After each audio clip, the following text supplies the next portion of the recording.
Madame la Commissaire, Monsieur le Commissaire, Mesdames et Messieurs les ministres, secrétaires d'État, Mesdames et Messieurs en vos différents grades, fonctions et qualités. C'est vraiment un grand honneur et je voudrais remercier les organisateurs d'avoir fait cette session, ce séminaire ministériel, tellement les relations entre l'Union africaine et l'Union européenne, entre l'Afrique et l'Europe, entre les peuples d'Afrique et les peuples d'Europe, sont fortes, sont historiques, sont longues et sont gages d'un avenir serein. Je voudrais vous dire que l'ordre du jour de cette table ronde, qui concernait la recherche et l'innovation, a été pour nous absolument essentiel et je vais essayer en 7 minutes de restituer les travaux d'une table ronde qui a duré 3 heures.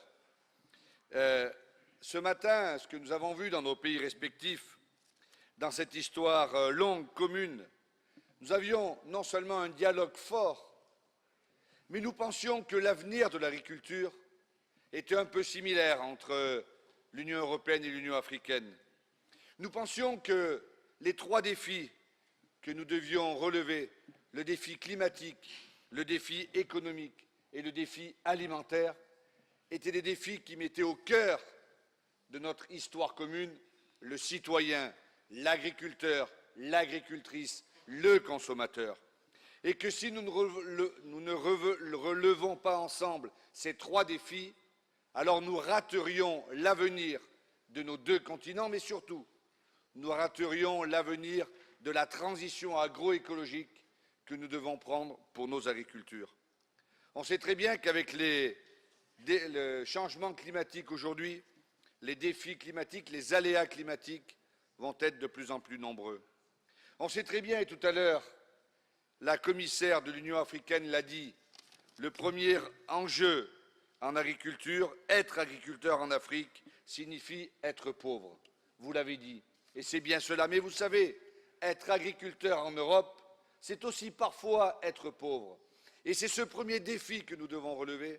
Nous ne pouvons plus continuer à avoir des agriculteurs en Afrique ou en Europe qui ne vivent pas de leur métier, qui ne vivent pas de leur culture, qui ne vivent pas de leurs revenus. C'est absolument inacceptable.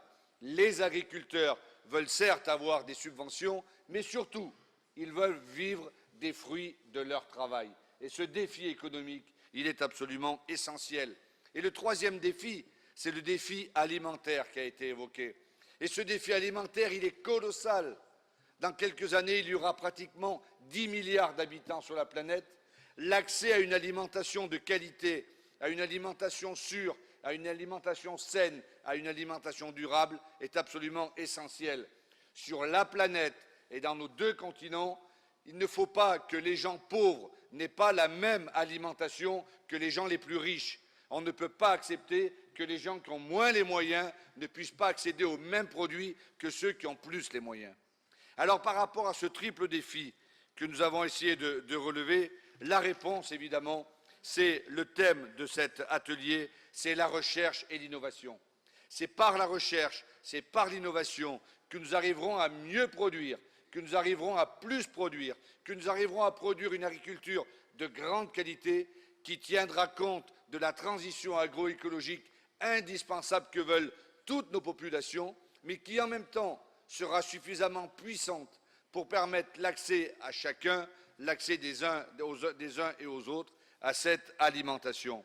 L'innovation et la recherche sont absolument essentielles et la coopération qui est menée entre l'Union européenne et l'Union africaine, la coopération qui est menée au niveau de la formation initiale, de la formation continue, de la formation professionnelle est quelque chose qui nous est apparu absolument important.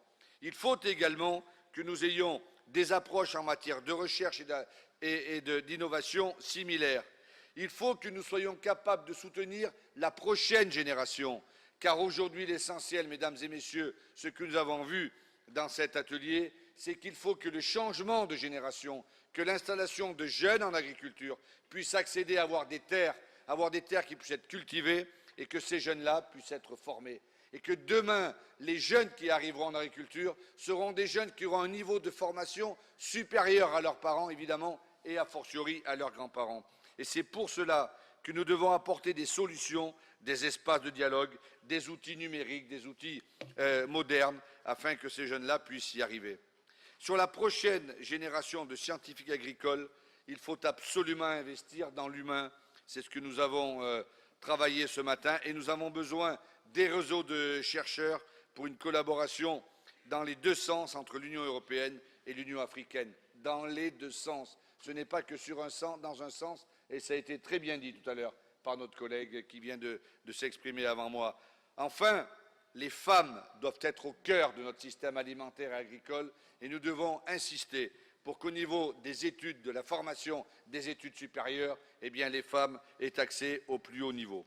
Enfin, nous avons eu l'opportunité à la fin de la session d'assister à la signature de 3 accords importants.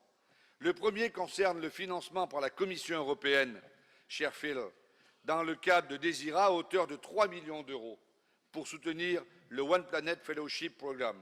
Ce programme est destiné à renforcer la capacité scientifique et le leadership des jeunes Africains dans la recherche agricole. Porté par Agropolis Fondation pour les séjours en Europe et en partenariat avec le programme Award, la Fondation BNP Paribas et la Fondation Bill Gates pour les activités sur le continent africain, ce programme est l'une des actions concrètes mises en place suite au One Planet Summit lancé par notre président de la République. Le second concerne une contribution, toujours dans le cadre de Désira, de 30 millions d'euros au soutien du programme détaillé de développement de l'agriculture africaine. Et le troisième porte sur la contribution de la Commission au profit de la FAO à hauteur de 5 millions d'euros pour le soutien à la plateforme pour l'agriculture tropicale. Je conclus parce qu'avec ces 3 accords, nous faisons la démonstration que le lien entre l'Union européenne et l'Union africaine est tellement historiquement fort qu'il doit évidemment se prolonger. Il doit se faire dans le cadre de coopération, il doit se faire dans le cadre de pactes, il doit se faire dans le cadre de relations les plus fortes possibles, qui ne viennent pas toujours d'en haut, mais qui peuvent être bottom-up, qui peuvent partir d'en-bas, parce que c'est en prenant en compte l'intelligence individuelle, l'intelligence collective de nos agriculteurs que nous arriverons demain à relever ces 3 défis. Je crois vraiment que ce qui nous unit est beaucoup, beaucoup plus fort que ce qui nous différencie, que la volonté que nous avons d'avoir une alimentation qui soit la plus saine et la plus durable, dans le cadre d'une agriculture qui ne soit pas uniformisée, hygiénisée, mais plutôt différente, fait que l'Union européenne a à s'enrichir et à prendre beaucoup de l'Union africaine et que les relations entre nos 2 continents sont tellement fortes qu'elles devront perdurer dans l'intérêt d'une agriculture la meilleure possible, d'une alimentation accessible à tous. Vive les relations entre l'Union européenne et l'Union africaine et merci pour votre accueil aujourd'hui. Thank you very much, Your Excellency.